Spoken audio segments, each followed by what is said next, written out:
நீ முதலில் ஏற்றுக்கொள்கின்றாயேன்னு கேட்கும்பொழுது, ஆமாம், நான் இந்த சரியானந்தநாதருடைய அவர் செய்யக்கூடிய பூஜையில் நான் உதவி செய்ததுனால சரியானந்தநாதரானவர் அந்த ரிஷியானவர் எனக்கு அந்த ஸ்ரீவித்யா மந்திரத்தை உபதேசம் செய்தார்.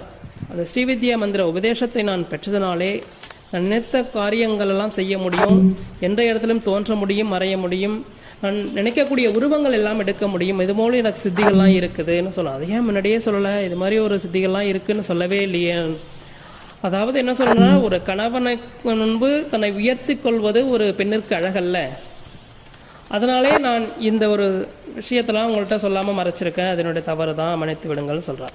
அப்போது என்ன பண்ணுறாருன்னா, அப்படி ஒரு சித்தி பெற்றிருக்கேன், இந்த மந்திரத்தெல்லாம் எனக்கு உபதேசிக்கின்றாயா என்ன அகஸ்திய வருமானவர் லோபாமுத்திரட்ட கேட்குறாரு.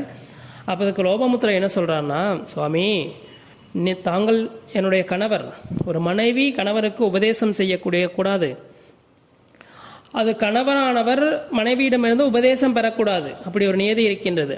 ஆகையினாலே தங்களுக்கென்று உபதேசம் செய்வதற்கென்றே ஹயக்ரீவரானவர் அவதாரம் எடுத்திருக்கின்றார். அந்த அவதாரத்தின் நோக்கம் தங்களுக்கு ஸ்ரீவித்யா உபதேசனம் செய்ய வேண்டும் என்பதற்காகவே எடுக்கப்பட்டது. அப்போது அந்த ஹயக்ரீவ அவதாரமானது தங்களுக்கு ஸ்ரீவித்யா உபதேசம் செய்துவிட்டு பிறகுதான்